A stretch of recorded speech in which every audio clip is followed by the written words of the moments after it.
في هذا الفيديو مشاريع تخرج نتيجة دورة الإلقاء الصوتي الشامل تنوعت بين الإعلانات والإعلام والأدب والكرتون.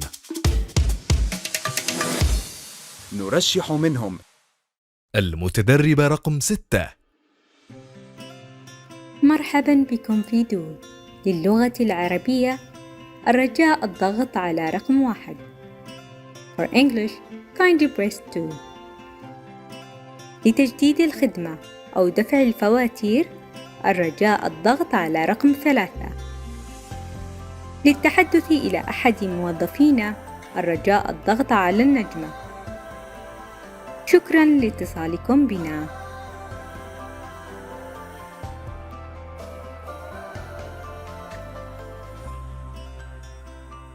المتدربة رقم 5.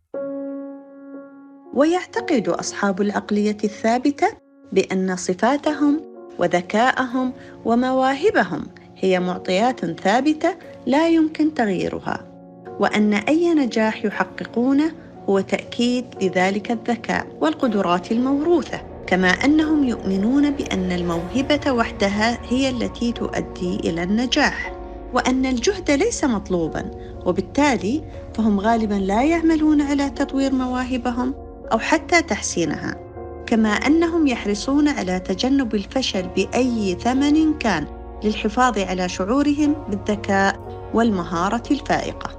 وعلى العكس من ذلك أصحاب عقلية النمو. أصحاب عقلية النمو يزدهرون عند مواجهة التحديات، يشوفون أن الفشل ليس دليل على عدم الفهم، بل بالعكس هو فرصة لتحسين القدرات وتعزيزها، كما أن عندهم اعتقاد راسخ بأن التعلم والموهبة ممكن يكبرون مع الوقت والتجربة والممارسة. وأصحاب هذه العقلية يدركون أن مقدار الجهد اللي يبذلونه لتأثير على مدى نجاحهم، ولذلك فهم يستثمرون وقتاً وجهداً إضافيين في سبيل تحقيق أهدافهم. المتدربة رقم 4.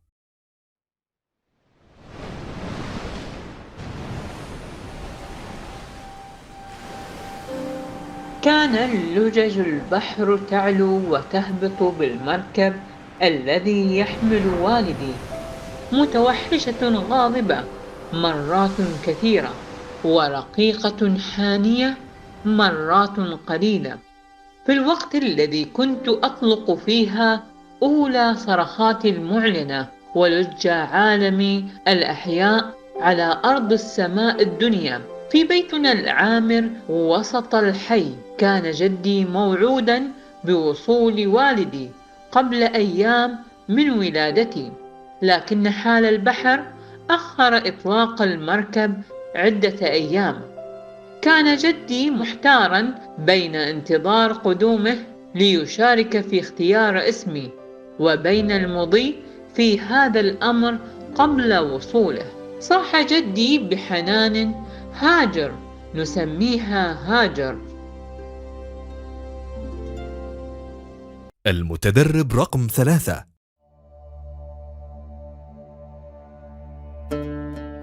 عمان رحلة حضارة تولدت من الحب الخالد الذي عاشه الأجداد،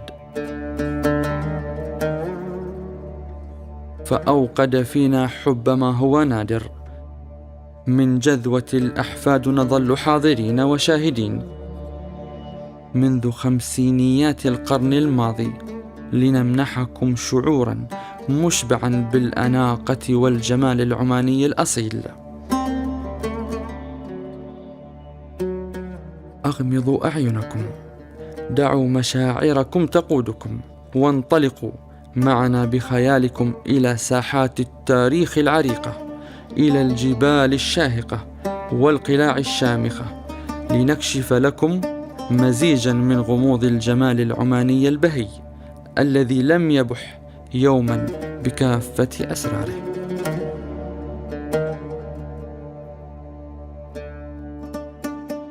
واليوم ندعوكم للانضمام لنا لنمنحكم فرصة اقتناء جواهرنا الخفية ممزوجة بمتعة التجربة. أخيراً وليس آخراً، تأكد أن روعة الحكاية ليست إلا البداية. قريبا، مع السلامة. المتدربة رقم 2. أنت كائن بيولوجي. هل تساءلت يوماً لماذا يتصف بعض الناس ببنية جسدية ضعيفة معرضة للإصابة بالعدوى، فيما يبدو البعض الآخر أقوى بطبيعتهم؟ لماذا يتمكن البعض من خسارة الوزن عند اتباع نظام غذائي معين فيما يفشل الآخرون؟ لماذا يشيخ بعض الأشخاص بسرعة وتبدو عليهم علامات التقدم في السن، فيما ينضح البعض الآخر بالحيوية مع تقدم السنين؟ في الواقع، يختلف الناس عن بعضهم البعض، والدم هو أحد الأمور التي تميزهم.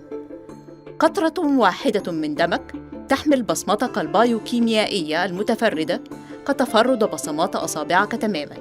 ويمكن تفسير العديد من الفوارق البايوكيميائية التي تجعل منك فرداً متميزاً من خلال فئة دمك.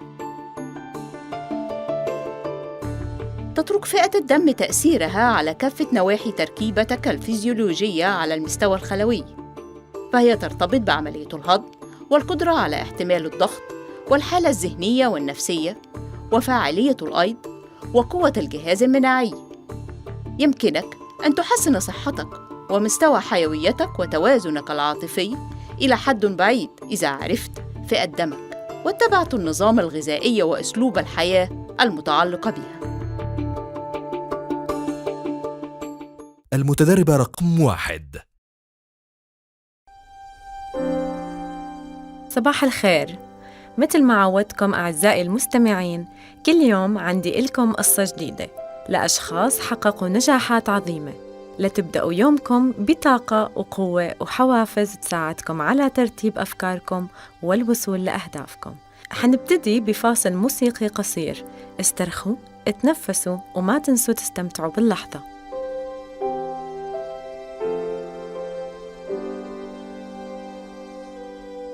ملهمة، هكذا كانت وستظل دوماً أوبرا وينفري، الوجه الإعلامي الأشهر في العالم، الذي يخفي خلفه قصة طويلة من النجاح، الإصرار والتفوق على كل حاجز واجهته في حياتها، حتى أصبحت الأشهر، الأغنى والأكثر ثقة ونجاحاً.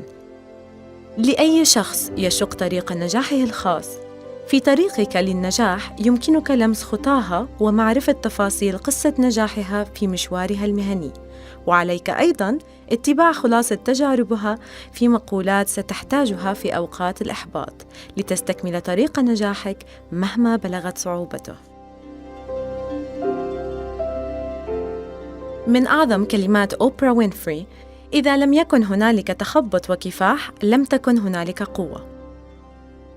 ولا توجد خبرة ضائعة، كل شيء له معنى. ومقولة أخرى: آمن أن كل شيء يحدث لسبب، حتى إن لم تكن حكيماً بما فيه الكفاية لتراه. يعني باختصار، لتقدر تكون إنسان ناجح، أنت بحاجة تكون صبور، مكافح، وما تتأثر بالأحداث السلبية، ولا تعتقد أنه أي شيء يحدث في حياتك عبثاً، بل هو يحضرك لتكون أفضل نسخة من نفسك.